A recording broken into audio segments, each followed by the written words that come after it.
આજે આખું ભારત માતૃભૂમિના ગૌરવમાં ડૂબેલું છે, કારણ કે આપણા રાષ્ટ્રગીત વંદે માતરમને 150 વર્ષ પૂર્ણ થયા છે।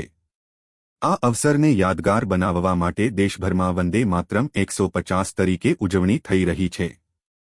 અને ગૌરવની વાત એ છે કે ગીર સોમનાથ જિલ્લાએ પણ આ ઉજવણીને અનોખી ભક્તિ અને ઉલ્લાસથી ઉજવી। જિલ્લા પંચાયત પ્રમુખ શ્રીમતી મંજુલાબેન મુહારની અધ્યક્ષતામાં ગીર સોમનાથ જિલ્લા પંચાયતના પ્રાંગણમાં અધિકારીઓ અને કર્મચારીઓના સ્વર સાથે ગુંજી ઉઠ્યું વંદે માતરમ। આ માત્ર ગીત નહીં પરંતુ રાષ્ટ્રપ્રેમની અનુભૂતિનો ક્ષણ હતો। દરેક ચહેરા પર ઉત્સાહ, ગૌરવ અને ભારત પ્રેમની ઝળહળ ઝળકતી હતી। ઉજવણીમાં ઉપસ્થિત તમામ અધિકારીઓએ સ્વદેશી અપનાવવાનો શપથ પણ ગ્રહણ કર્યો। ઘરેલું ઉત્પાદનને પ્રોત્સાહન આપવાનો અને ભારતને આત્મનિર્ભર બનાવવા સંકલ્પ કર્યો હતો।